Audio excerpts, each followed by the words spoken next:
Imagine this. You are not ruling a city. You are not ruling a people. You are not ruling an army. You are ruling a way of thinking. You do not need chains. You do not need prisons. You do not need execution squares, because you have discovered something far more powerful. If you control only bodies, one day they will rise. But if you control the mind, they will defend their chains themselves. Augustus was one of the first rulers in history to truly understand this. When he came to power, Rome was not simply damaged politically. It was broken psychologically. For decades, Rome had lived inside civil war. Brothers against brothers, generals against generals, assassinations in the Senate, proscriptions in the streets, cities burning, families destroyed. And after years of this, something inside the Roman mind collapsed. People no longer asked, "How do we become free?" They asked only one question: how do we survive? Every morning they woke up with the same thoughts. Who will die today? Who will disappear today? Which city will be next? In psychology, this moment has a name. It is the moment when hope disappears. And there is a brutal truth about the human brain. A person who has lost hope does not desire freedom. He desires only one thing: to stop being afraid. Augustus understood this perfectly. He did not promise people democracy. He did not promise them rights. He did not promise them freedom.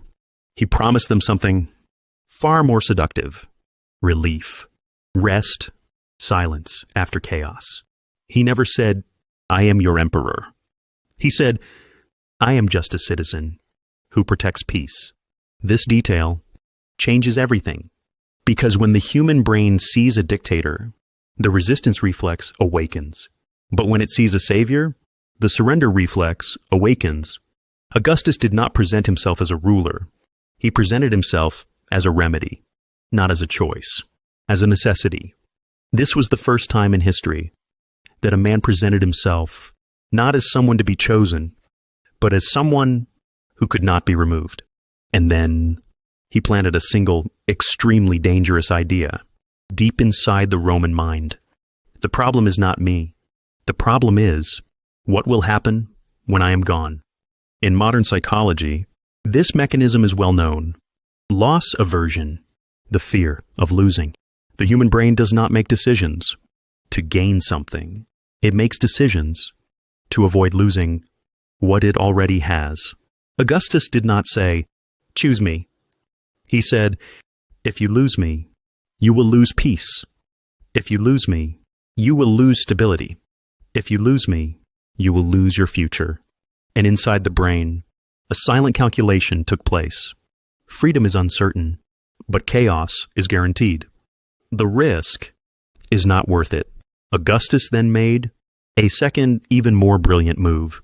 He did not rule through visible terror. Ancient tyrants ruled with blood.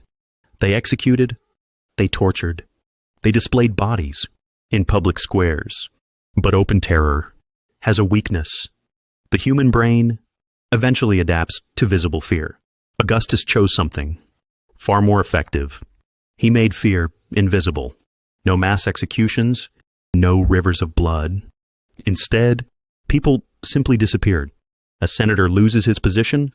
A general is sent into exile. A rich family falls into disgrace. And no one ever learns exactly why. No one knows the rules. No one knows the limits. No one knows where the invisible line is drawn. In such an environment, the human brain changes in a very specific way. If you do not know the source of danger, everyone becomes dangerous, including yourself. As a result, a person no longer fears the government. He fears his own thoughts. He fears his own words. He fears his own doubts. This was the first true internal censorship system in history. No guards were needed, because every citizen became his own guard. Augustus then did something even more subtle. He did not try to change people. He changed the environment. And when the environment changes, people change themselves. If in a society, those who criticize slowly vanish, those who ask questions are quietly removed, Those who doubt lose their careers. After a while, no one needs to be silenced, because silence becomes normal, not forced, natural. Augustus did not create fear. He created a fearful normality, but his most brilliant move was still ahead. He preserved the memory of freedom. This is one of the most sophisticated psychological tricks ever used. If you abolish freedom suddenly, people rebel. But if you preserve the symbols of freedom while emptying real power from them, the brain notices this very late. Rome was still called a republic. There was still a Senate. There were still elections. There were still laws. And yet, every real decision passed through one man. In psychology, this is called symbolic security. The brain looks at the form, not at the substance. As long as the symbol exists, danger feels distant. The greatest secret of Augustus lies in a single realization. He showed people that his power was not built by soldiers. It was built by their own fears.